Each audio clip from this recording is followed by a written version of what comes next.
चिदानन्दलहरे भवानी स्तोतुं त्वां प्रभवति चतुरभिर्नवदनैः प्रजानामीशानस्त्रिपुरमथना पञ्चभिरपि न षड्भिः सेनानिर्दशशतमुखैरप्यहिपतिस्तदानीशां केषां कथय कथमस्मिन्नवशर घृतक्षीराद्राक्षा मधुमधुरिमाकैरपि पदैर्विशिष्यानाख्येयो भवति रसनामात्रविषय तथा ते सौन्दर्यं परमशिवदृङ्मात्रविषय कथंकारं ब्रूम सकलनिगमागोचरगुणे सुखे ते ताम्बूलं नयनयुगले कज्जलकला ललाटे काश्मीरं विलसति गले मौक्तिकलता शुभर्काञ्ची साटे पृथुकटितटे हाटकमयि भजामि त्वां गौरीं नगपतिकिशोरीमविरतं विराजन्मन्दार द्रुमकुसुमहारास्तनतटी नदद्वीणानादश्रवणे विलसत् कुण्डलगुणा नताङ्गे मातङ्गे रुचिरगतिभङ्गी भगवती सती शम्भोरम्भोरुहचटुलचक्षुरविजयति नवीनार्कभ्राजन् मणिकनकभूषा परिकरे रथाङ्गे सारङ्गे रुचिरनयनाङ्गी कृतशिवा पठितपीता पीताम्बरललितमञ्जेरसुभगा ममापर्णा पूर्णा निरवधि सुखैरस्तु सुमुखी हिमाद्रे सम्भूता सुललितकरै पल्लवयुता सुपुष्पा मुक्ताभिर्भ्रमरकलिता चालकभरै कृतस्थानोत्थाना कुचफलनटा सूक्तिसरसा रुजामहन्त्रे गन्त्रे विलसति चिदानन्दलतिका सपर्णामाकिरणां कतिपयगुणैः सादरमिह श्रयन्त्यन्ते वल्लीं मम तु मतिरेवं विलसति अपरणे का सेव्या जगति सकलेर्यत्परिवृत पुराणोऽपि स्थाणो फलति किल कैवल्यपदवीं विधात्री धर्माणां त्वमसि सकलाम्नाय जननी त्वमर्थानां मूलं धनधनमनीयाङ्घ्रिकमले त्वमादि कामानां जननि कृतकन्दर्पविजये सता मुक्तेर्बीजं त्वमसि परमा ब्रह्म महिषी प्रभूता भक्तिस्ते यदपि न ममालोलमनशस् त्वया तु श्रीमत्या सदयमवलोक्योऽहमधुना पयोदपानीयं दिशति मधुरं चातकमुखै व्रसं सङ्केकैर्वा विधिभिरनुनीता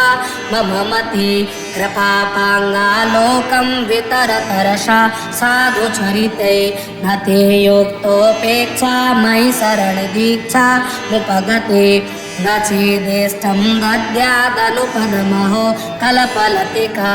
विशेष सामान्ये कथमतिरवल्ले परिकरै महान्तं विश्वासं तव चरणपङ्के रुहयुगे निधायान्यन्यैवाश्रितमिह मया दैवतमुमे तथापि त्वचेतो यदि महि न जायेत सदयं निरालम्बो लम्बोदरजननि कम्यामि शरणम् अयस्पर्शे लग्नं सपदि लभते हेमपदवीं यथारथ्यापात शुचि भवति गङ्गोगमिलितं तथा तत्तत्पापे रतिमलिनमन्तरमम यदि त्वयि प्रेम्णा सक्तं कथमिव न जायेत विमलं त्वदन्यस्मादेच्छा विषयफललाभे न नियमस् त्वमर्थानामीच्छा धिकमपि समर्था वितरणे इति प्राहो प्राञ्च कमलभवनाद्यास्त्वयि मनस् त्वदासाक्तं नक्तं दिवमुचितमीशानि कुरुत स्फुरन्नानारत्न स्फटिकमयभेत्ये प्रतिफलं त्वदाकारं चञ्च सधरशिलासौ घशिखरं मुकुन्द ब्रह्मेन्द्र प्रभृति परिवारं विजयते तवागारं रम्यं त्रिभुवन महाराज गृहिणी निवास कैलासे विधिशतमखाद्या स्तुतिकरा कुटुम्बं त्रैलोक्यं कृतकर पुट सिद्धिनिकर महेश प्राणेशस्तदवनिधराधीशतनये नते सौभाग्यस्य क्वचिदपि मनागस्ति तुलना रसो वृद्धो यानं विषमसनमासा निवसनं शमशानं क्रीडाभुर्भुजगनिबहो भूषणविधि समग्रा सामग्री जगति विदितैवं स्मररिपौ यदेतस्यैश्वर्यं तव जननि सौभाग्यमहिमा अशेष ब्रह्माण्ड फलय विधिनैसर्गिकमति शमशाने श्वासेन कृतवसितलेप पशुपति नधौ कण्ठे हाला फलमखिल भोगो न कृपया भवत्या सङ्गत्या फलमिति च कल्याणि कलये त्वदीयं सौन्दर्यं निरतिशयमालोक्य परया वियेवासीद् गङ्गा जलमयतनु शैलतनये तदेतस्या तस्मात् वदनकमलं वीक्ष्य कृपया प्रतिष्ठामातन्वन् निजशिरसि वासेन गिरिश विशाल श्रीखण्ड द्रवमृगमदाकिरणघुषिण प्रसून व्यामिश्रं भगवति तवाभ्यङ्गसलिलं समादाय स्रष्टा चलितपदपांसो निजकरै समाधत्ते सृष्टिं विबुधपुरपङ्के रुहदृशां वसन्ते सानन्दे कुसुमितलताभिपरिवृते स्फुरन्नानां पदमे सरसि कलहंसालि सुभगे सखीभिः खेलन्तीं मलय पवनान्दोलितजलै स्मरेद्यस्त्वां तस्य ज्वरजनितपीडा पशरति इति श्रीमत्शङ्कराचार्य विरचितानन्दलहरी सम्पूर्णा आनन्दलहरे भवानी स्तोतुं त्वां प्रभवति चतुरभिर्नवदनै प्रजानामीशानस्त्रिपुरमतना पञ्चभिरपि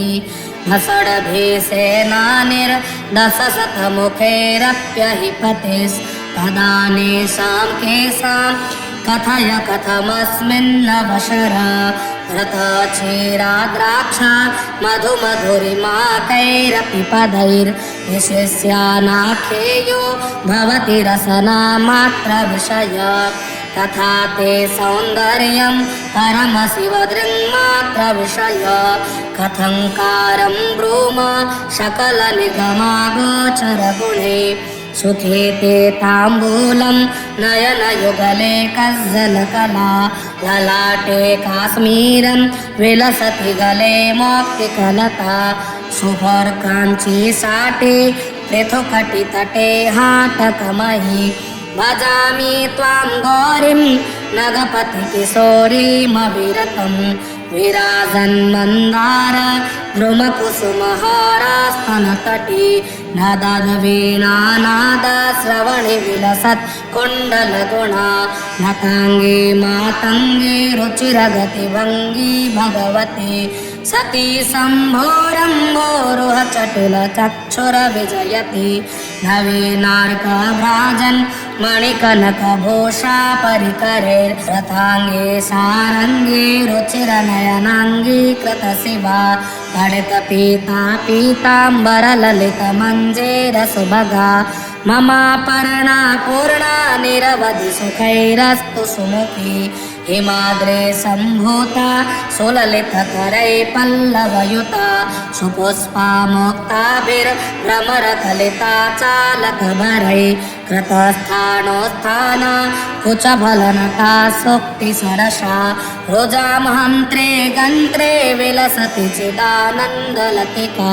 सपर्णामाकिरणं कतिपयगुणैः सादरमिह श्रयन्त्यन्ते वल्लीं मम तु मतिरेवं विलसति अपरणे का सेव्या जगति सकले यत्परिवृत पुराणोऽपि स्थाणो फलति किल कैवल्यपदवीं विधात्री धर्माणां त्वमसि सकलाम्नाय जननी त्वमर्थानां मूलं धनमनीयाङ्घ्रिकमले त्वमादि कामानां जननि कृतकन्दर्पविजये सता मुक्तेर्बीजं त्वमसि परमा ब्रह्म महिषी प्रभूता भक्तिस्ते यदपि न ममालोलमनशस् त्वया तु श्रीमत्या सदयमवलोक्योऽहमधुना पयोदपानीयं दिशति मधुरं चातकमुखै प्रशंसङ्केकैर्वा विधिभिरनुनीता मम मति कृपापाङ्गालोकं वितरतरसा साधुचरिते न ते योक्तोपेक्षा मयि शरणदीक्षा मुपगते न चेदिष्टं दद्यादनुपदमहो कलपलतिका विशेष सामान्ये कथमतिरवल्ले परिकरै महान्तं विश्वासं तव चरणपङ्के गृहयुगे निधायान्यन्यैवाश्रितमिह मया दैवतमुमे तथापि त्वचेतो यदि मयि न जायेत सदयं निरालम्बोलम्बोदरजननिकं यामि शरणम् अयस्परसे लग्नं सपदि लभते हेमपदवीं यथारथ्यापाथ शुचि भवति गङ्गोगमिलितं तथा तत्तत्पापे रतिमलिनमन्तरमम यदि त्वयि प्रेम्णा सक्तं कथमिव न जायेत विमलं त्वदन्यस्मादिच्छा विषयफललाभे न नियमस् त्वमर्थानामिच्छा धिकमपि समर्था वितरणे इति प्राहो प्राञ्च कमलभवनाद्यास्त्वयि मनस् त्वदासाक्तं नक्तं दिवमुचितमीशानि कुरुत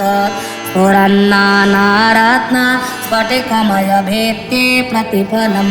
त्वदाकारं चञ्चक्षसधरशिलासौ घसिकरं मुकुन्द ब्रह्मेन्द्र प्रभृति परिवारं विजयते तवागारं रम्यं त्रिभुवनमहाराजगृहिणी निवास कैलासे विधिशतमखाद्यास्तुतिकरा कुटुम्बं त्रैलोक्यं कृतकरपुटसिद्धिनिकर महेश प्राणेशस्तदवनिधराधीशतनये नते सौभाग्यस्य क्वचिदपि मनागस्ति तुलना रसो वृद्धो यानं विषमसनमासा निवसनं शमशानं क्रीडाभुर्भुजगनिबहो भूषणविधि समग्रा सामग्री जगति विदितैवं स्मररिपौ यदेतस्यैश्वर्यं तव जननि सौभाग्यमहिमा अशेष ब्रह्माण्ड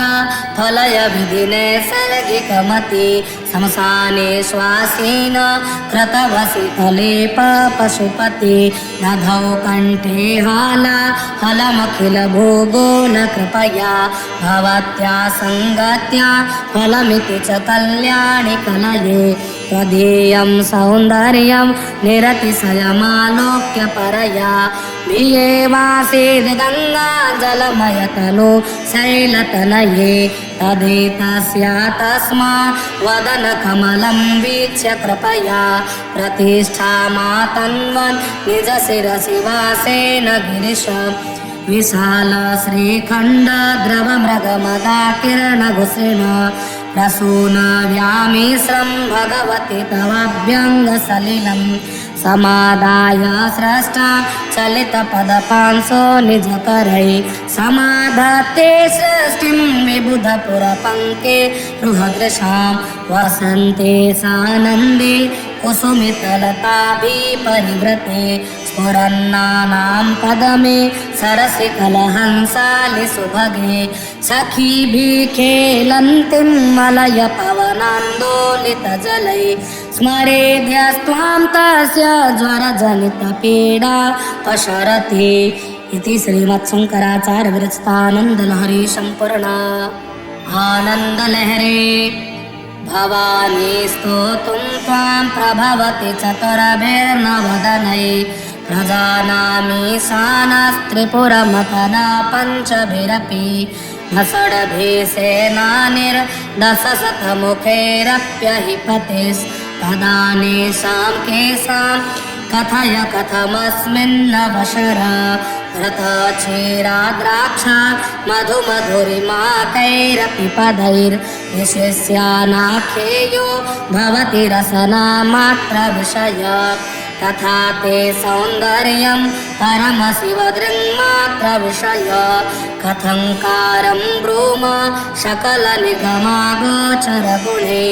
सुखे ते ताम्बूलं नयनयुगले कज्जलकला ललाटे काश्मीरं विलसति गले मौक्तिकलता शुभर्काञ्ची साटे पृथुकटितटे हाटकमहि भजामि त्वां गौरीं नगपतिकिशोरीमविरतं विराजन्मन्दार द्रुमकुसुमहारास्तनतटे नदवीणानादश्रवणे विलसत् कुण्डलगुणा नताङ्गे मातङ्गे रुचिरगतिभङ्गी भगवती सती शम्भोरम्भोरुह चटुलचक्षुरविजयति नवीनार्कभ्राजन् मणिकनकभूषा परिकरे रथाङ्गे सारङ्गे रुचिरनयनाङ्गी कृतशिवा पठितपीता पीताम्बरललितमञ्जेरसुभगा ममापर्णा पूर्णा निरवधि सुखैरस्तु सुमुखी हिमाद्रे सम्भूता सुललितकरै पल्लवयुता सुपुष्पा मुक्ताभिर्भ्रमरकलिता चालकभरै कृतस्थानोत्थाना कुचफलनटा सूक्तिसरसा रुजामहन्त्रे गन्त्रे विलसति चिदानन्दलतिका सपर्णामाकिरणां कतिपयगुणैः सादरमिह श्रयन्त्यन्ते वल्लीं मम तु मतिरेवं विलसति अपरणे का सेव्या जगति सकलेर्यत्परिवृत पुराणोऽपि स्थाणो फलति किल कैवल्यपदवीं विधात्री धर्माणां त्वमसि सकलाम्नाय जननी त्वमर्थानां मूलं धनधनमनीयाङ्घ्रिकमले त्वमादि कामानां जननि कृतकन्दर्पविजये सता मुक्तेर्बीजं त्वमसि परमा ब्रह्म महिषी प्रभूता भक्तिस्ते यदपि न ममालोलमनशस् त्वया तु श्रीमत्या सदयमवलोक्योऽहमधुना पयोदपानीयं दिशति मधुरं चातकमुखै व्रसं सङ्केकैर्वा विधिभिरनुनीता मम मति कृपापाङ्गालोकं वितरतरसा साधुचरिते न ते योक्तोपेक्षा मयि शरणदीक्षा मुपगते न चेदिष्टं दद्यादनुपदमहो कल्पलतिका विशेषसामान्ये कथमतिरवल्ले परिकरै महान्तं विश्वासं तव चरणपङ्के गृहयुगे निधायान्यन्यैवाश्रितमिह मया दैवतमुमे तथापि त्वचेतो यदि मयि न जायेत सदयं निरालम्बोलम्बोदरजननि कम्यामि शरणम् अयस्पर्शे लग्नं सपदि लभते हेमपदवीं यथा रथ्यापात शुचि भवति गङ्गोगमिलितं तथा तत्तत्पापे रतिमलिनमन्तरमम यदि त्वयि प्रेम्णा सत्तं कथमिव न जायेत विमलं त्वदन्यस्मादिच्छा विषयफललाभे न नियमास् त्वमर्थानामिच्छा धिकमपि समर्था वितरणे इति प्राहो प्राञ्च कमलभवनाद्यास्त्वयि मनस् त्वदासाक्तं नक्तं दिवमुचितमीशानि कुरुत स्फुरन्नानारत्न स्फटिकमयभेत्ये प्रतिफलं त्वदाकारं चञ्च सधरशिलासौ धशिखरं मुकुन्द ब्रह्मेन्द्र प्रभृति परिवारं विजयते तवागारं रम्यं त्रिभुवन महाराज गृहिणी निवास कैलासे विधिशतमखाद्यास्तुतिकर कुटुम्बं त्रैलोक्यं कृतकर पुटसिद्धिनिकर महेश प्राणेश तदवनिधराधीशतनये नते सौभाग्यस्य क्वचिदपि मनागस्ति तुलना रसो वृद्धो यानं विषमसनमासानि वसनं शमशानं क्रीडाभुर्भुजगनिबहो भूषणविधि समग्रा सामग्री जगति विदितैवं स्मररिपौ यदेतस्यैश्वर्यं तव जननि सौभाग्यमहिमा अशेष ब्रह्माण्ड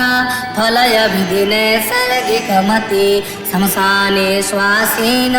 कृतवसितलेप पशुपति दधौ कण्ठे हाला फलमखिल भूगोल कृपया भवत्या सङ्गत्या फलमिति च कल्याणि कलये त्वदीयं सौन्दर्यं निरतिशयमालोक्य परया भियेवासीद् गङ्गा जलमयतनु शैलतनये तदेतस्या तस्मात् वदनकमलं वीक्ष्य कृपया प्रतिष्ठामातन्वन् निजशिरसि वासेन गिरिश विशाल श्रीखण्ड द्रवमृगमदाकिरणघुषिण प्रसून व्यामिश्रं भगवति तवाभ्यङ्गसलिलं समादाय स्रष्टा चलितपदपांसो निजकरै समाधत्ते सृष्टिं विबुधपुरपङ्के बृहदृशां वसन्ते सानन्दे कुसुमितलताभिपरिवृते स्फुरन्नानां पदमे सरसि कलहंसालि सुभगे सखीभिः खेलन्तीं मलय पवनान्दोलितजलै स्मरेद्यस्त्वां तस्य ज्वरजनितपीडा पशरति इति श्रीमत्शङ्कराचार्य विरचितानन्दलहरी सम्पूर्णा आनन्दलहरी भवानी स्तोतुं त्वां प्रभवति चतुरभिर्नवदनै प्रजानामीशानस्त्रिपुरमतना पञ्चभिरपि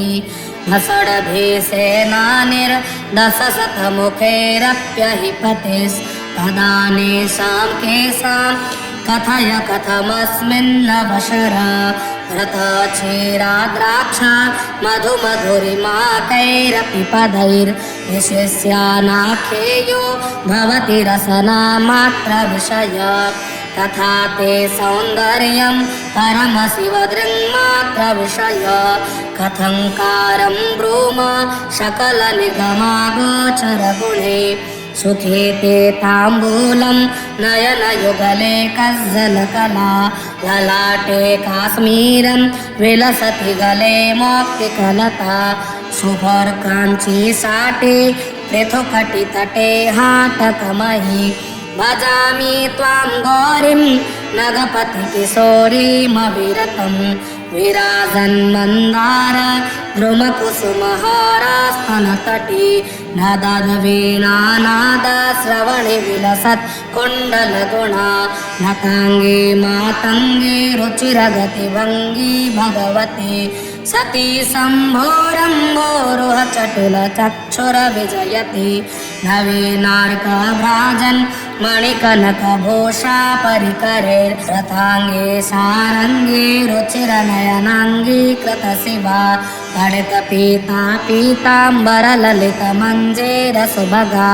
ममापर्णा पूर्णा निरवधि सुखैरस्तु सुमुखी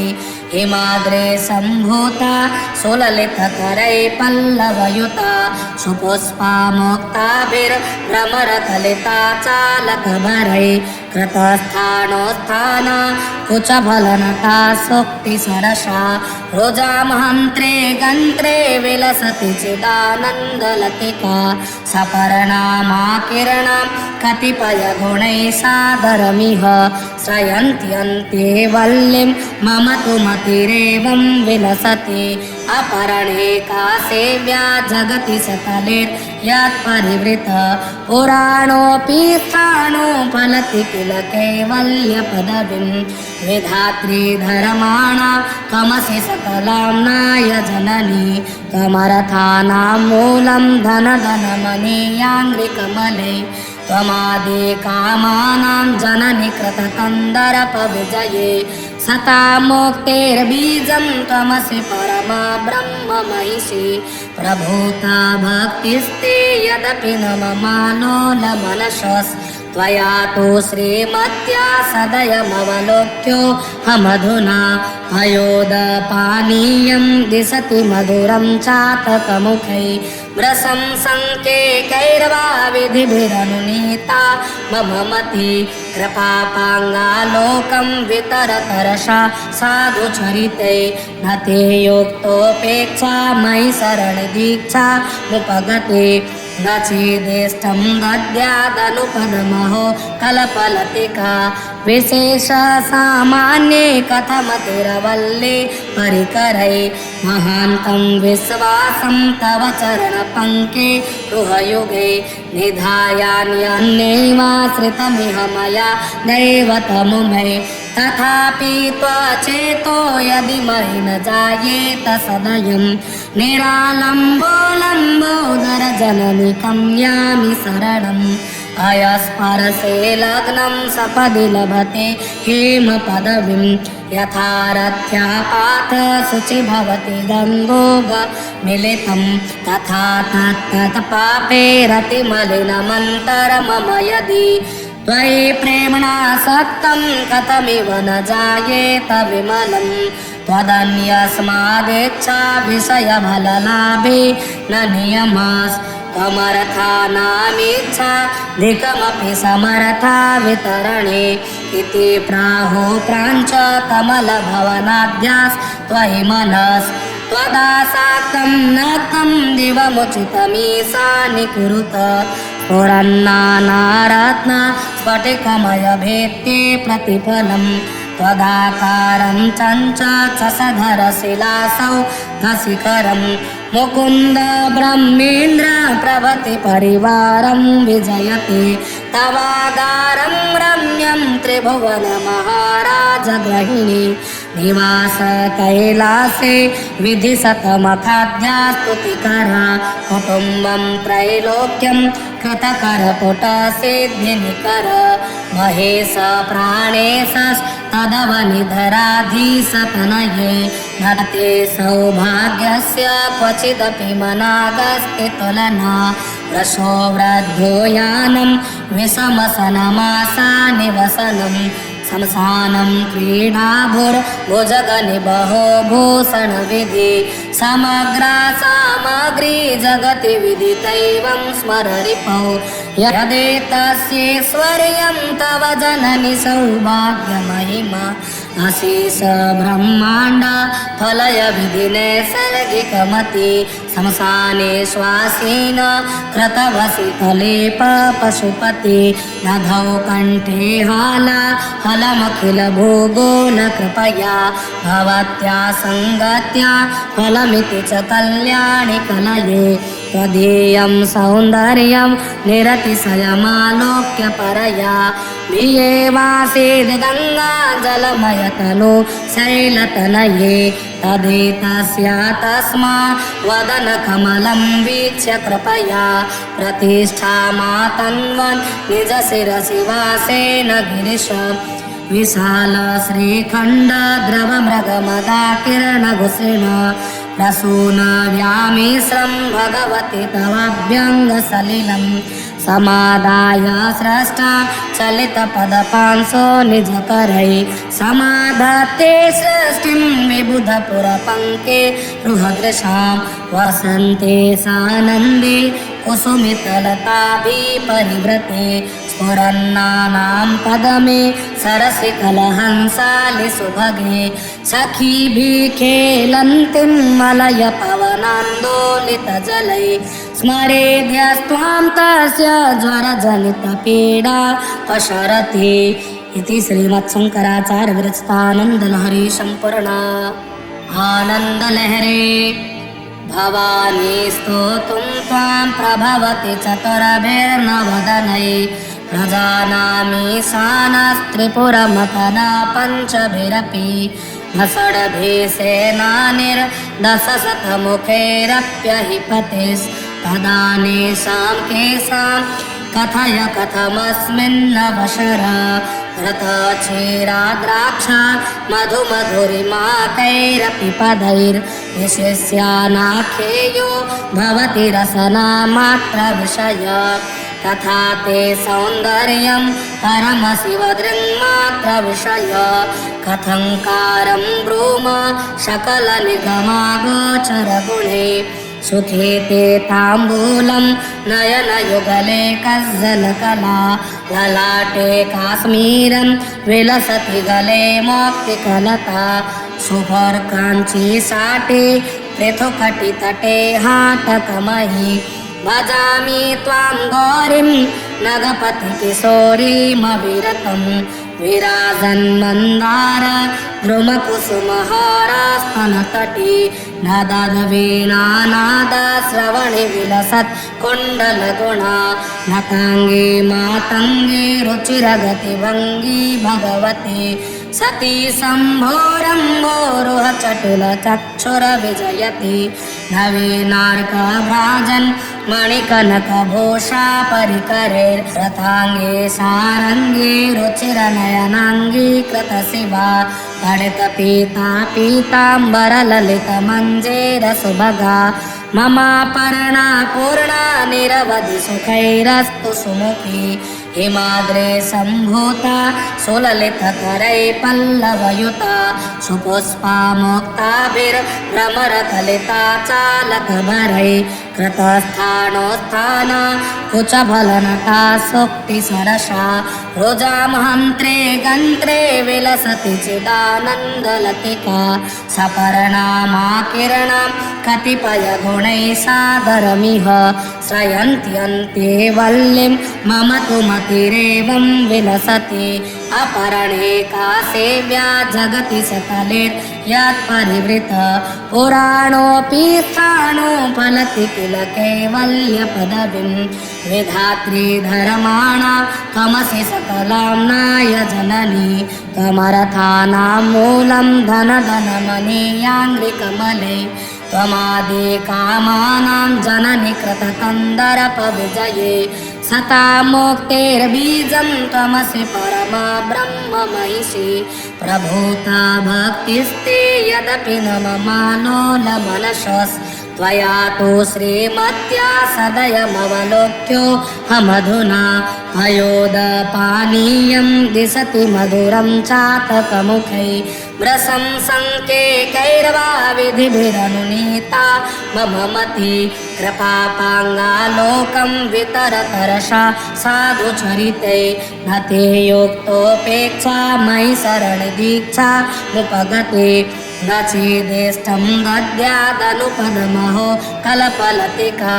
विशेष सामान्ये कथमतिरवल्ले परिकरै महान्तं विश्वासं तव चरणपङ्के गृहयुगे निधायान्यन्यैवाश्रितमिह मया दैवतमुमे तथापि त्वचेतो यदि मयि न जायेत सदयं निरालम्बोलम्बोदरजननिकं यामि शरणम् अयस्परसे लग्नं सपदि लभते हेमपदवीं यथा रथ्यापात शुचि भवति गङ्गोगमिलितं तथा तत्तत्पापे रतिमलिनमन्तरमम यदि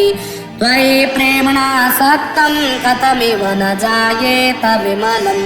त्वदन्यस्मादिच्छा विषयफललाभे न नियमस् त्वमर्थानामिच्छा धिकमपि समर्था वितरणे इति प्राहो प्राञ्च कमलभवनाद्यास्त्वयि मनस् त्वदासाक्तं नक्तं दिवमुचितमीशानि कुरुत स्फुरन्नानारत्न स्फटिकमयभेत्ये प्रतिफलं त्वदाकारं चञ्चक्षसधरशिलासौ घशिखरं मुकुन्द ब्रह्मेन्द्र प्रभृति परिवारं विजयते तवागारं रम्यं त्रिभुवन महाराजगृहिणी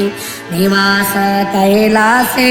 विधिशतमखाद्यास्तुतिकरा कुटुम्बं त्रैलोक्यं कृतकरपुटसिद्धिनिकर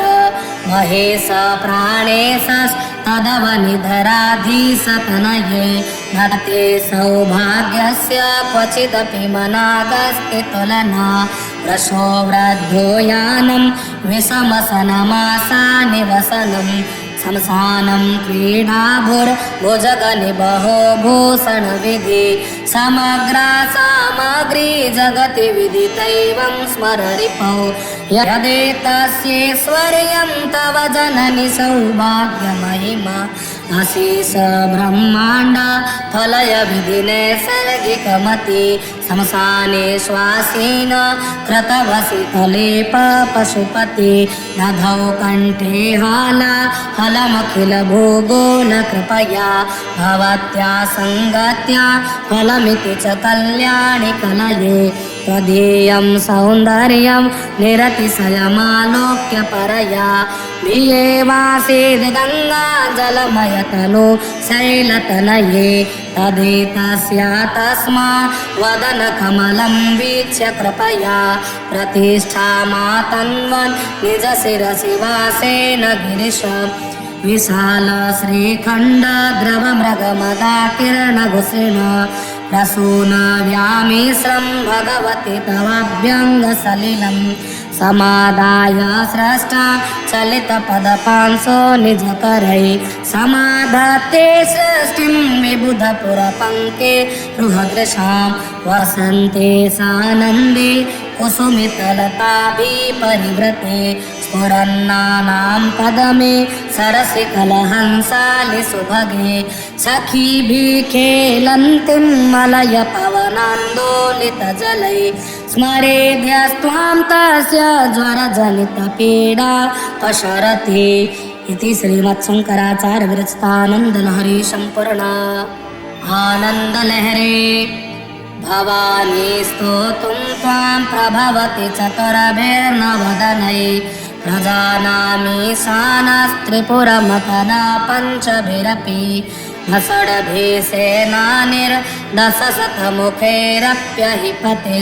दशडभीसेनानिर्दशशतमुखैरप्यहिपतिस्तदानेषां केषां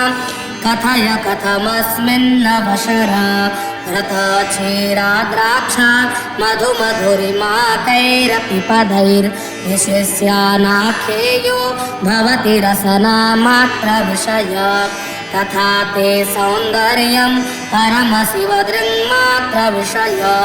कथंकारं ब्रूम सकलनिगमागोचरगुणे सुखे ते ताम्बूलं नयनयुगले कज्जलकला ललाटे काश्मीरं विलसति गले मौक्तिकलता शुभर्काञ्ची साटे पृथुकटितटे हाटकमयि भजामि त्वां गौरीं नगपतिकिशोरीमविरतं विराजन्मन्दार द्रुमकुसुमहारास्तनतटे नदद्वीणानादश्रवणे विलसत् कुण्डलगुणा नताङ्गे मातङ्गे रुचिरगतिभङ्गी भगवती सती शम्भोरम्भोरुह चटुलचक्षुरविजयति नवीनार्कभ्राजन् मणिकनकभूषा परिकरे रथाङ्गे सारङ्गे रुचिरनयनाङ्गी कृतशिवा हरितपीता पीताम्बरललितमञ्जेरसुभगा ममापर्णा पूर्णा निरवधि सुखैरस्तु सुमुखी हिमाद्रे सम्भूता सुललितकरै पल्लवयुता सुपुष्पा मुक्ताभिर्भ्रमरकलिता चालकभरै कृतस्थानोत्थाना कुचफलनटा सूक्तिसरसा रुजामहन्त्रे गन्त्रे विलसति चिदानन्दलतिका सपर्णामाकिरणां कतिपयगुणैः सादरमिह श्रयन्त्यन्ते वल्लीं मम तु मतिरेवं विलसति अपरणे का सेव्या जगति सकले यत्परिवृत पुराणोऽपि स्थाणो फलति किल कैवल्यपदवीं विधात्री धर्माणां त्वमसि सकलाम्नाय जननी त्वमर्थानां मूलं धनमनीयाङ्घ्रिकमले त्वमादि कामानां जननि कृतकन्दर्पविजये सता मुक्तेर्बीजं त्वमसि परमा ब्रह्म महिषी प्रभूता भक्तिस्ते यदपि न ममालोलमनशस् त्वया तु श्रीमत्या सदयमवलोक्योऽहमधुना पयोदपानीयं दिशति मधुरं चातकमुखै व्रशंसङ्केकैर्वा विधिभिरनुनीता मम मति कृपापाङ्गालोकं वितरतरसा साधुचरिते न ते योक्तोपेक्षा मयि शरणदीक्षा मुपगते न चेदिष्टं दद्यादनुपदमहो कलपलतिका विशेषसामान्ये कथमतिरवल्ले परिकरै महान्तं विश्वासं तव चरणपङ्के गृहयुगे निधायान्यन्यैवाश्रितमिह मया दैवतमुमे तथापि त्वचेतो यदि मयि न जायेत सदयं निरालम्बोलम्बोदरजननिकं यामि शरणम् अयस्परसे लग्नं सपदि लभते हेमपदवीं यथा रथ्यापात शुचि भवति गङ्गोगमिलितं तथा तत्तत्पापे रतिमलिनमन्तरमम यदि त्वयि प्रेम्णा सक्तं कथमिव न जायेत विमलं त्वदन्यस्मादिच्छा विषयफललाभे न नियमस् त्वमर्थानामिच्छा धिकमपि समर्था वितरणे इति प्राहो प्राञ्च कमलभवनाद्यास्त्वयि मनस् त्वदासाक्तं नक्तं दिवमुचितमीशानि कुरुत स्फुरन्नानारत्न स्फटिकमयभेत्ये प्रतिफलं त्वदाकारं चञ्चसधरशिलासौ धशिखरं मुकुन्द ब्रह्मेन्द्र प्रभृति परिवारं विजयते तवागारं रम्यं त्रिभुवन महाराज गृहिणी निवास कैलासे विधिशतमखाद्यास्तुतिकरा कुटुम्बं त्रैलोक्यं कृतकरपुटसिद्धिनिकर महेश प्राणेशस्तदवनिधराधीशतनये नते सौभाग्यस्य क्वचिदपि मनागस्ति तुलना रसो वृद्धो यानं विषमसनमासानि वसनं शमशानं क्रीडाभुर्भुजगनिबहो भूषणविधि समग्रा सामग्री जगति विदितैवं स्मररिपौ यदेतस्यैश्वर्यं तव जननि सौभाग्यमहिमा अशेष ब्रह्माण्ड फलय विधिनैसर्गिकमति शमशाने श्वासेन कृतवसितलेप पशुपति दधौ कण्ठे हाला फलमखिल भूगोल कृपया भवत्या सङ्गत्या फलमिति च कल्याणि कलये त्वदीयं सौन्दर्यं निरतिशयमालोक्य परया भियेवासीद् गङ्गा जलमयतनु शैलतनये तदेतस्या तस्मात् वदनकमलं वीक्ष्य कृपया प्रतिष्ठामातन्वन् निजशिरसि वासेन गिरिश विशाल श्रीखण्ड द्रवमृगमदाकिरणघुषिण प्रसून व्यामिश्रं भगवति तवाभ्यङ्गसलिलं समादाय स्रष्टा चलितपदपांसो निजकरै समाधत्ते सृष्टिं विबुधपुरपङ्के बृहदृशां वसन्ते सानन्दे कुसुमितलताभिः परिवृते स्फुरन्नानां पदमे सरसि कलहंसालि सुभगे सखीभिः खेलन्तीं मलयपवनान्दोलितजलै स्मरेद्यस्त्वां तस्य ज्वरजनितपीडा पशरति इति श्रीमत्शङ्कराचार्यविरचितानन्दलहरी सम्पूर्णा। आनन्दलहरे भवानी स्तोतुं त्वां प्रभवति चतुरभिर्नवदनैः प्रजानामीशानस्त्रिपुरमतना पञ्चभिरपि न षड्भिः सेनानिर्दशशतमुखैरप्यहिपतिस्तदानीशां केषां कथय कथमस्मिन्नवशरा घृतक्षीराद्राक्षा मधुमधुरिमाकैरपि पदैर्विशिष्यानाख्येयो भवति रसनामात्रविषय तथा ते सौन्दर्यं परमशिवदृङ्मात्रविषय कथंकारं ब्रूम सकलनिगमागोचरगुणे सुखे ते ताम्बूलं नयनयुगले कज्जलकला ललाटे काश्मीरं विलसति गले मौक्तिकलता शुभर्काञ्ची साटे पृथुकटितटे हाटकमयि भजामि त्वां गौरीं नगपतिकिशोरीमविरतं विराजन्मन्दार द्रुमकुसुमहारास्तनतटी नदद्वीणानादश्रवणि विलसत् कुण्डलगुणा नताङ्गे मातङ्गे रुचिरगतिभङ्गी भगवती सती शम्भोरम्भोरुहचटुलचक्षुरविजयति नवीनार्कभ्राजन् मणिकनकभूषा परिकरे रथाङ्गे सारङ्गे रुचिरनयनाङ्गी कृतशिवा गणितपीता पीताम्बरललितमञ्जेरसुभगा ममापर्णा पूर्णा निरवधि सुखैरस्तु सुमुखी हिमाद्रे सम्भूता सुललितकरै पल्लवयुता सुपुष्पा मुक्ताभिर्भ्रमरकलिता चालकभरै कृतस्थानोत्थाना कुचफलनटा सूक्तिसरसा रुजामहन्त्रे गन्त्रे विलसति चिदानन्दलतिका सपर्णामाकिरणां कतिपयगुणैः सादरमिह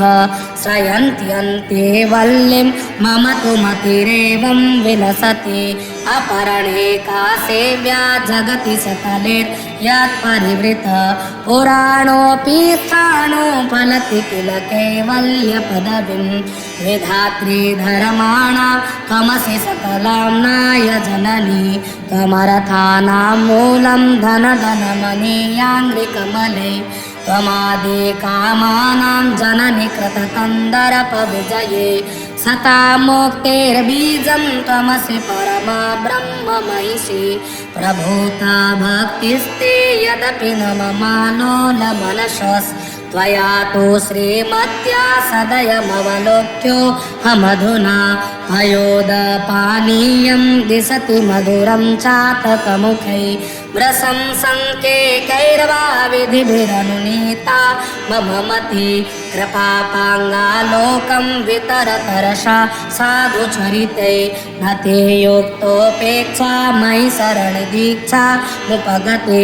न चेदिष्टं दद्यादनुपदमहो कलपलतिका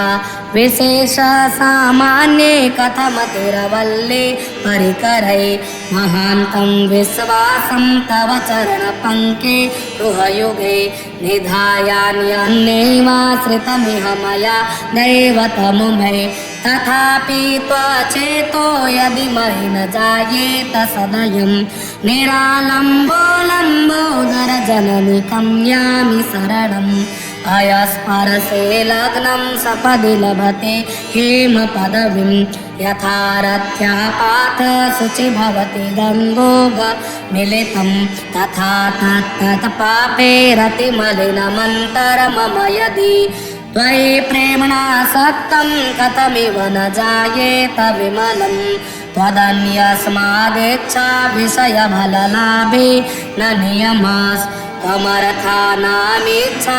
धिकमपि समर्था वितरणे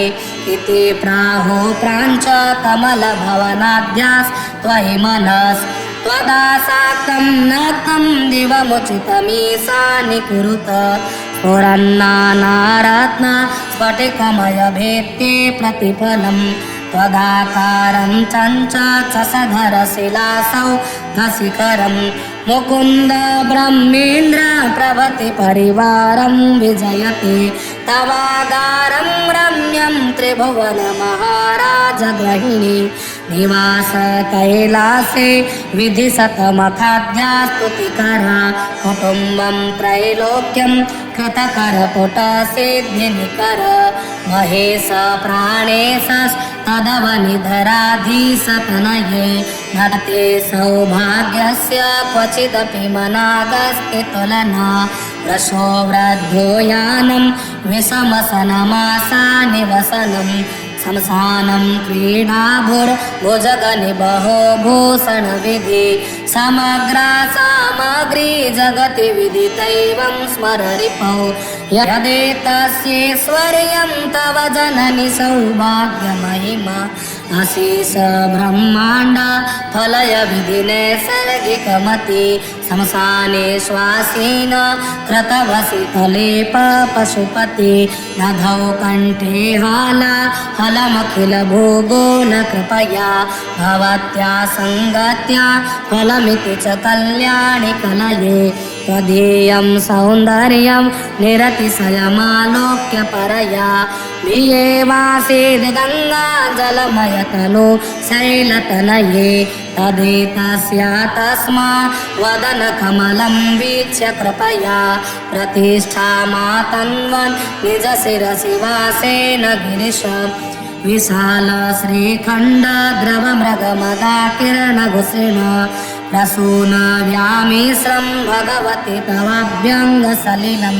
समादाय स्रष्टा चलितपदपांसो निजकरै समाधत्ते सृष्टिं विबुधपुरपङ्के बृहदृशां वसन्ते सानन्दे कुसुमितलताभिपरिवृते स्फुरन्नानां पदमे सरसि कलहंसालि सुभगे सखीभिः खेलन्तीं मलय पवनान्दोलितजलै स्मरेद्यस्त्वां तस्य ज्वरजनितपीडा पशरति इति श्रीमत्शङ्कराचार्य विरचितानन्दलहरी सम्पूर्णा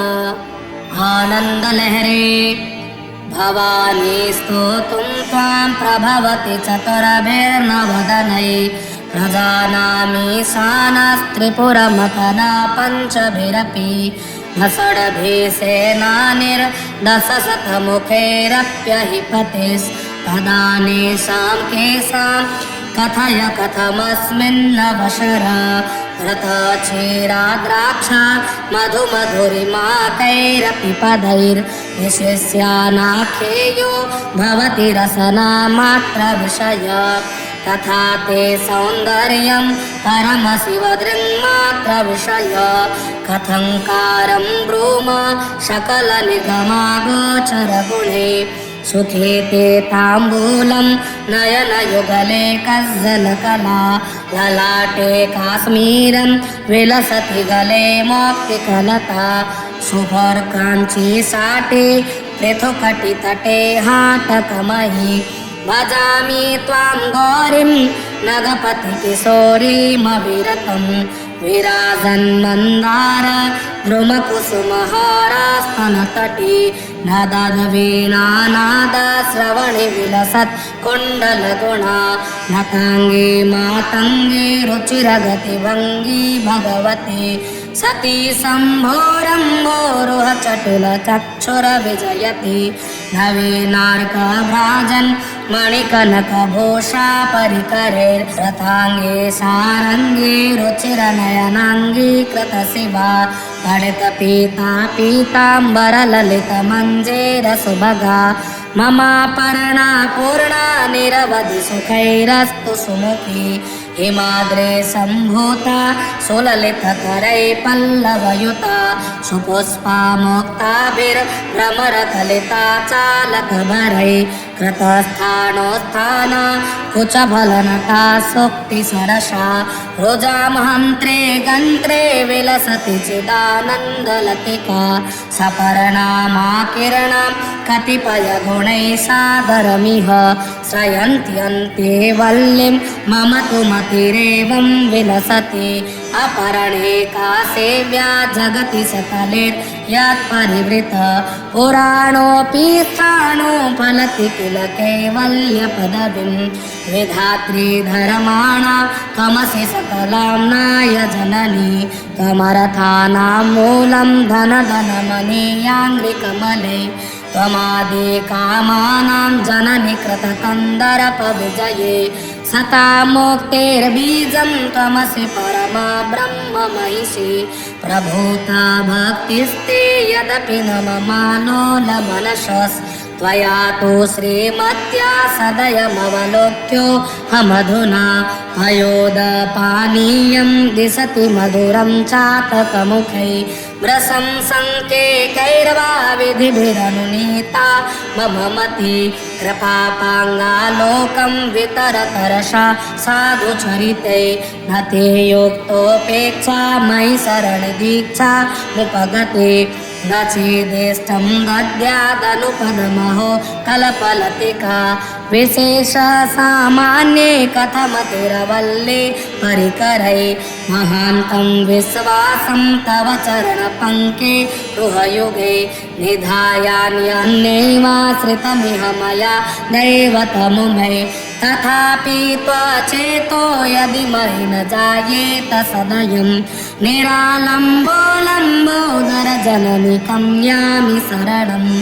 अयस्परसे लग्नं सपदि लभते हेमपदवीं यथारथ्यापाथ शुचि भवति गङ्गोगमिलितं तथा तत्तत्पापे रतिमलिनमन्तरमम यदि त्वयि प्रेम्णा सक्तं कथमिव न जायेत विमलं त्वदन्यस्मादिच्छा विषयफललाभे न नियमस् त्वमर्थानामिच्छा धिकमपि समर्था वितरणे इति प्राहो प्राञ्च कमलभवनाद्यास्त्वयि मनस् त्वदासाक्तं नक्तं दिवमुचितमीशानि कुरुत स्फुरन्नानारत्न स्फटिकमयभेत्ये प्रतिफलं त्वदाकारं चञ्चक्षसधरशिलासौ घशिखरं मुकुन्द ब्रह्मेन्द्र प्रभृति परिवारं विजयते तवागारं रम्यं त्रिभुवनमहाराजगृहिणी निवास कैलासे विधिशतमखाद्यास्तुतिकरा कुटुम्बं त्रैलोक्यं कृतकरपुटसिद्धिनिकर महेश प्राणेशस्तदवनिधराधीशतनये नते सौभाग्यस्य क्वचिदपि मनागस्ति तुलना रसो वृद्धो यानं विषमसनमासा निवसनं शमशानं क्रीडाभुर्भुजगनिबहो भूषणविधि समग्रा सामग्री जगति विदितैवं स्मररिपौ यदेतस्यैश्वर्यं तव जननि सौभाग्यमहिमा अशेष ब्रह्माण्ड फलय विधिनैसर्गिकमति शमशाने श्वासेन कृतवसितलेप पशुपति दधौ कण्ठे हाला फलमखिल भोगो न कृपया भवत्या सङ्गत्या फलमिति च कल्याणि कलये त्वदीयं सौन्दर्यं निरतिशयमालोक्य परया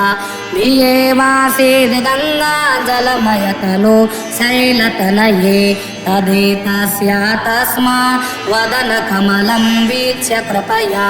प्रतिष्ठामातन्वन् निजशिरसि वासेन गिरिश विशाल श्रीखण्ड द्रवमृगमदाकिरणघुसृण प्रसून व्यामिश्रं भगवति तवाभ्यङ्गसलिलं समादाय स्रष्टा चलितपदपांसो निजकरै समाधत्ते सृष्टिं विबुधपुरपङ्के रुहदृशां वसन्ते सानन्दे कुसुमितलताभिपरिवृते स्फुरन्नानां पदमे सरसि कलहंसालि सुभगे सखीभिः खेलन्तीं मलयपवनान्दोलितजलै स्मरेद्यस्त्वां तस्य ज्वरजनितपीडा पशरति इति श्रीमत्शङ्कराचार्य विरचितानन्दलहरी सम्पूर्णा आनन्दलहरी। भवानी स्तोतुं त्वां प्रभवति चतुरभिर्नवदनै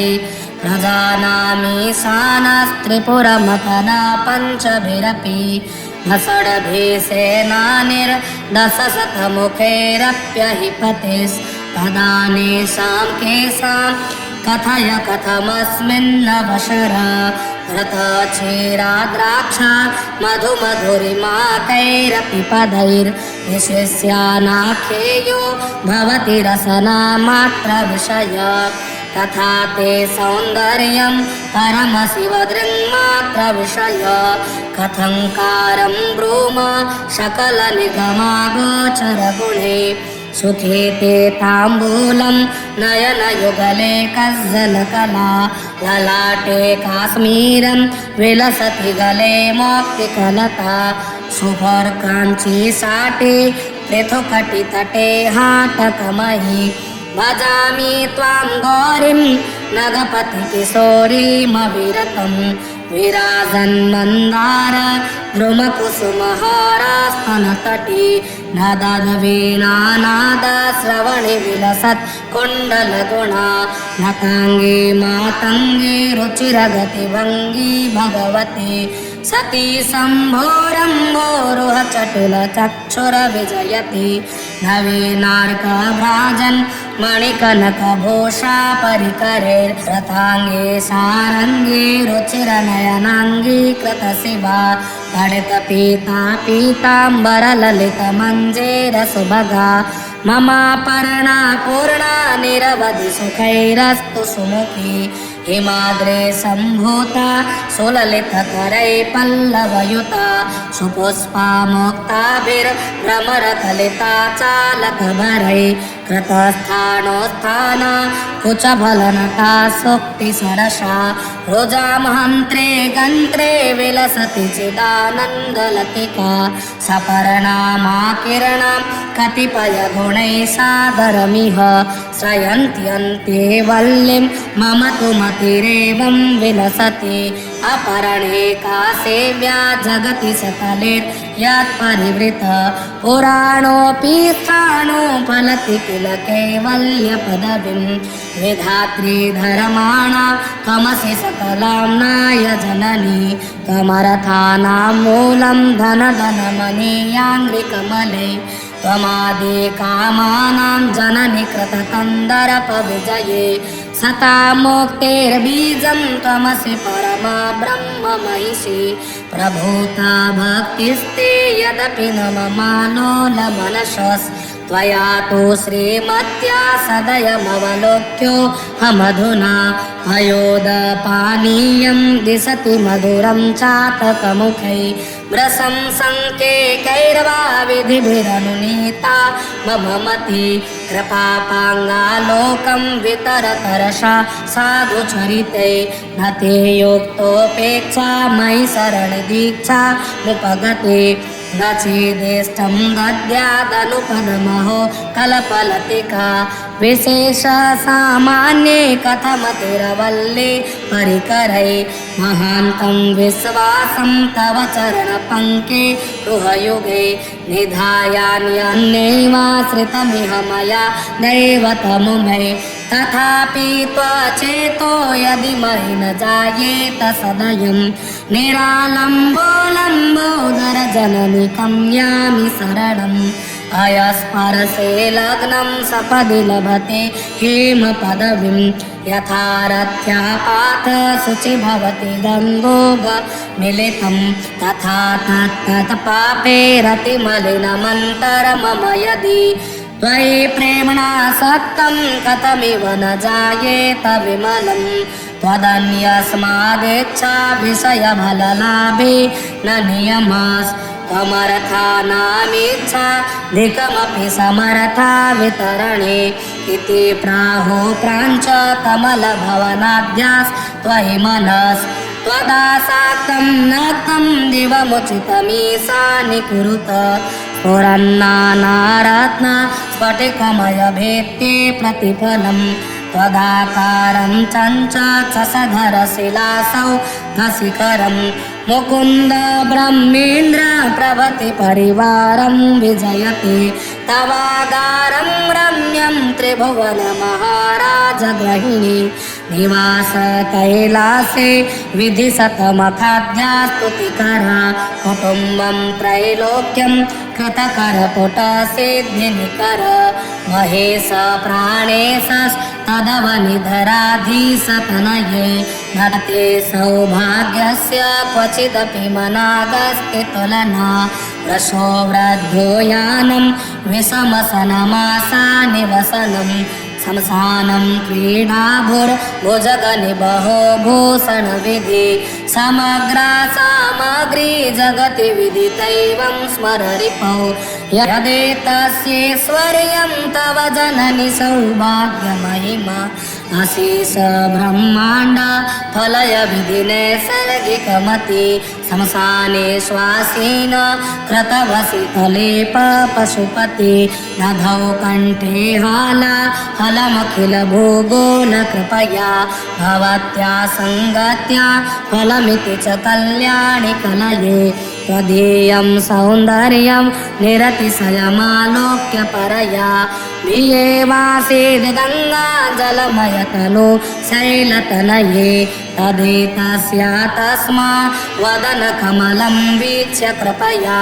प्रतिष्ठामातन्वन् निजशिरसि वासेन गिरिश विशाल श्रीखण्ड द्रवमृगमदाकिरणघुसृण प्रसून व्यामिश्रं भगवति तवाभ्यङ्गसलिलं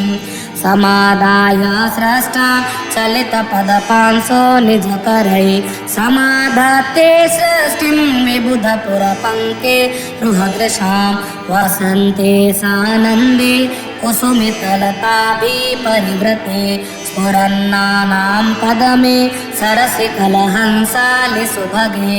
सखीभिः खेलन्तीं मलय पवनान्दोलितजलै स्मरेद्यस्त्वां तस्य ज्वरजनितपीडा पशरति इति श्रीमत्शङ्कराचार्य विरचितानन्दलहरी सम्पूर्णा आनन्दलहरी भवानी स्तोतुं त्वां प्रभवति चतुरभिर्नवदनै प्रजानामीशानस्त्रिपुरमतना पञ्चभिरपि न षड्भिसेनानिर्दशशतमुखैरप्यहिपतिस्तदानेषां केषां कथय कथमस्मिन्नवशर घृतक्षीराद्राक्षा मधुमधुरिमाकैरपि पदैर्विशिष्यानाख्येयो भवति रसनामात्रविषय तथा ते सौन्दर्यं परमशिवदृङ्मात्रविषय कथङ्कारं ब्रूम सकलनिगमागोचरगुणे सुखे ते ताम्बूलं नयनयुगले कज्जलकला ललाटे काश्मीरं विलसति गले मौक्तिकलता सुभर्काञ्ची साटे पृथुकटितटे हाटकमयि भजामि त्वां गौरीं नगपतिकिशोरीमविरतं विराजन्मन्दार द्रुमकुसुमहारास्तनतटी नदद्वीणानादश्रवणि विलसत् कुण्डलगुणा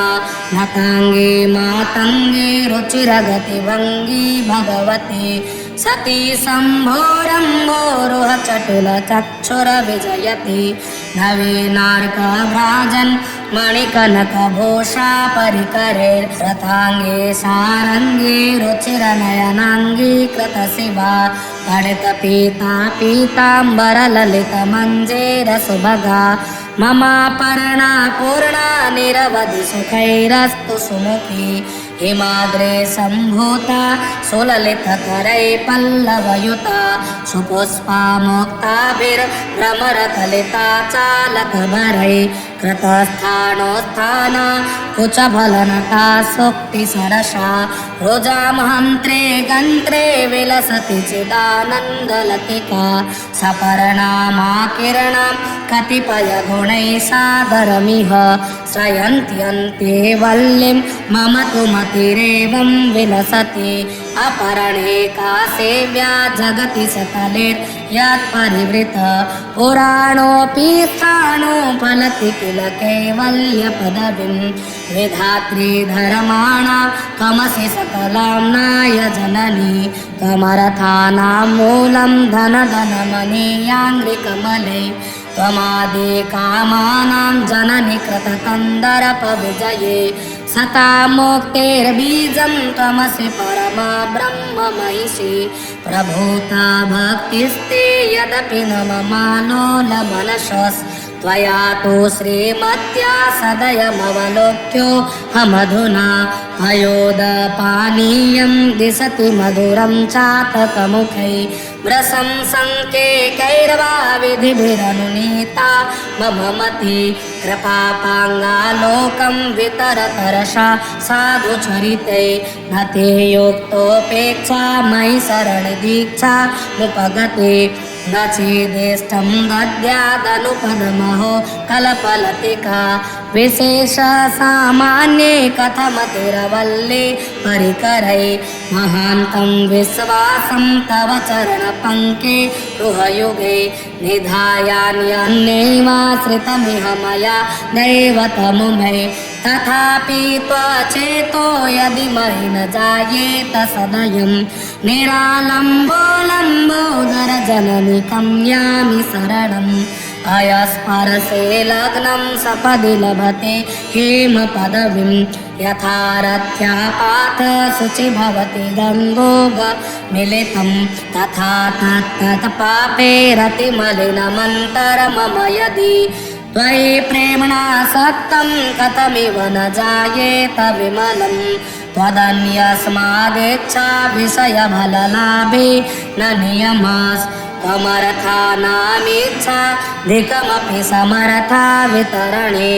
इति प्राहो प्राञ्च कमलभवनाद्यास्त्वयि मनस् त्वदासाक्तं नक्तं दिवमुचितमीशानि कुरुत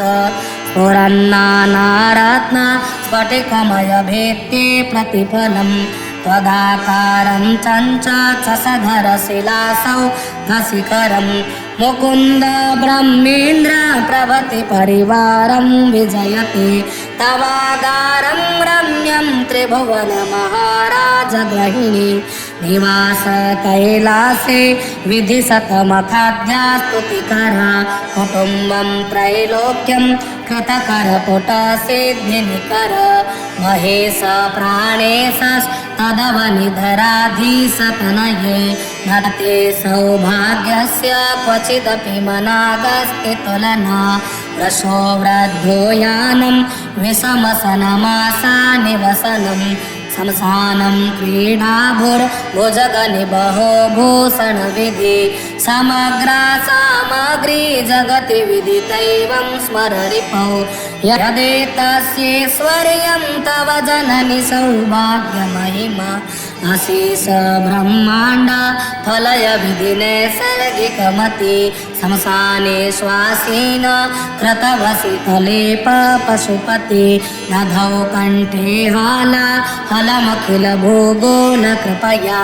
भवत्या सङ्गत्या फलमिति च कल्याणि कलये त्वदीयं सौन्दर्यं निरतिशयमालोक्य परया भियेवासीद् गङ्गा जलमयतनु शैलतनये तदेतस्या तस्मात् वदनकमलं वीक्ष्य कृपया प्रतिष्ठामातन्वन् निजशिरसि वासेन गिरिश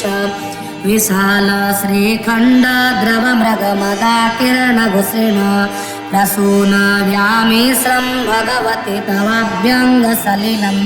समादाय स्रष्टा चलितपदपांसो निजकरै समाधत्ते सृष्टिं विबुधपुरपङ्के रुहदृशां वसन्ते सानन्दे कुसुमितलताभिपरिवृते स्फुरन्नानां पदमे सरसि कलहंसालि सुभगे सखीभिः खेलन्तीं मलय पवनान्दोलितजलै स्मरेद्यस्त्वां तस्य ज्वरजनितपीडा पशरति इति श्रीमत्शङ्कराचार्यविरचितानन्दलहरी सम्पूर्णा। आनन्दलहरे भवानी स्तोतुं त्वां प्रभवति चतुरभिर्नवदनै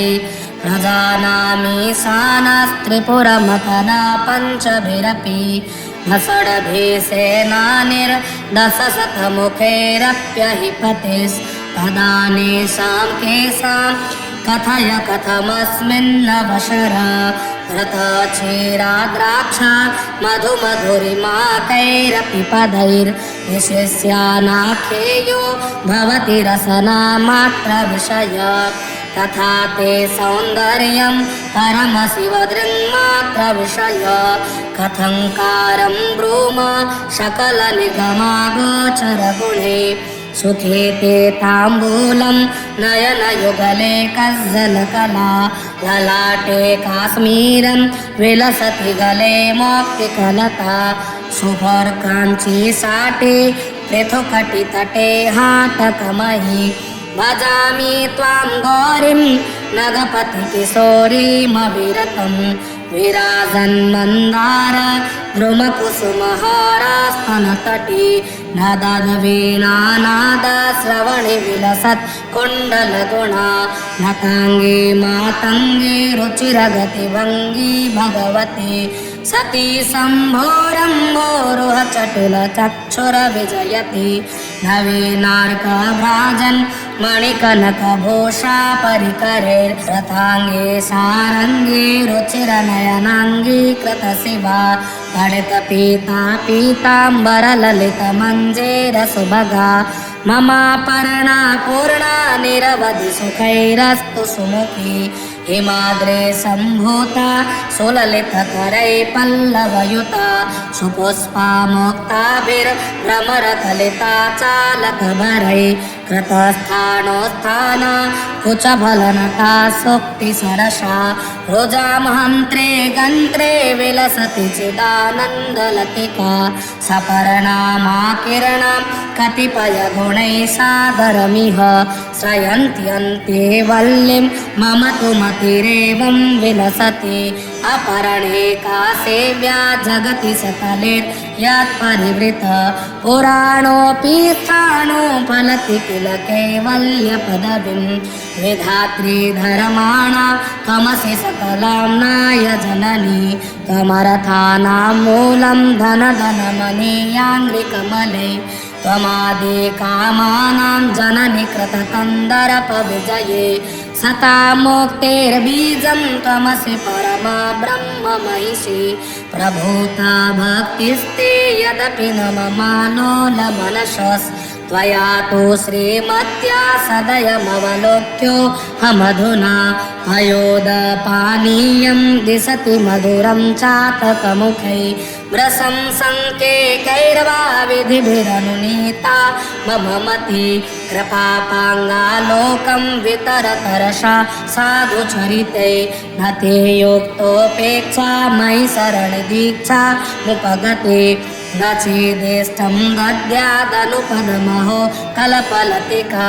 विशेष सामान्ये कथमतिरवल्ले परिकरै महान्तं विश्वासं तव चरणपङ्के गृहयुगे निधायान्यन्यैवाश्रितमिह मया दैवतमुमे तथापि त्वचेतो यदि मयि न जायेत सदयं निरालम्बोलम्बोदरजननिकं यामि शरणम् अयस्परसे लग्नं सपदि लभते हेमपदवीं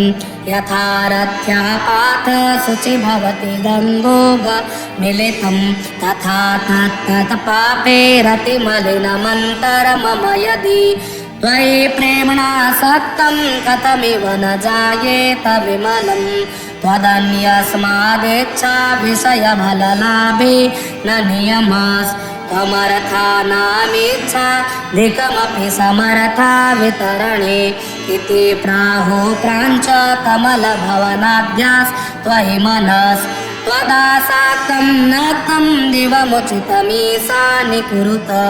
स्फुरन्नानारत्न स्फटिकमयभेत्ये प्रतिफलं त्वदाकारं चञ्चक्षसधरशिलासौ घशिखरं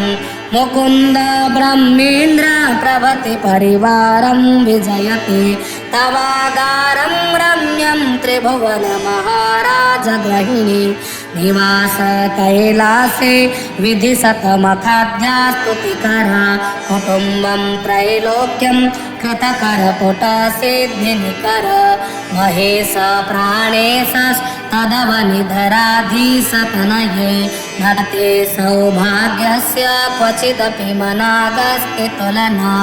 रसो वृद्धो यानं विषमसनमासा निवसनं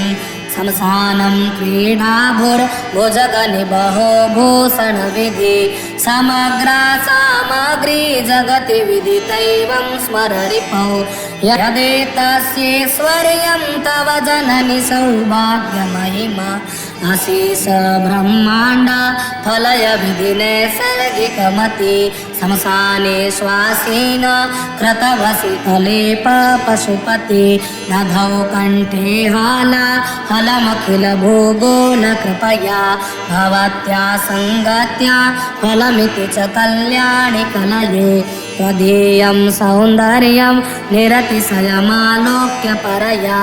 भियेवासीद् गङ्गा जलमयतनु शैलतनये तदेतस्या तस्मात् वदनकमलं वीक्ष्य कृपया प्रतिष्ठामातन्वन् निजशिरसि वासेन गिरिश विशाल श्रीखण्ड द्रवमृगमदाकिरणघुषिण प्रसून व्यामिश्रं भगवति तवाभ्यङ्गसलिलं समादाय स्रष्टा चलितपदपांसो निजकरै समाधत्ते सृष्टिं विबुधपुरपङ्के रुहदृशां वसन्ते सानन्दे कुसुमितलताभिपरिवृते स्फुरन्नानां पदमे सरसि कलहंसालि सुभगे सखीभिः खेलन्तीं मलयपवनान्दोलितजलै स्मरेद्यस्त्वां तस्य ज्वरजनितपीडा पशरति इति श्रीमत्शङ्कराचार्यविरचितानन्दलहरी सम्पूर्णा।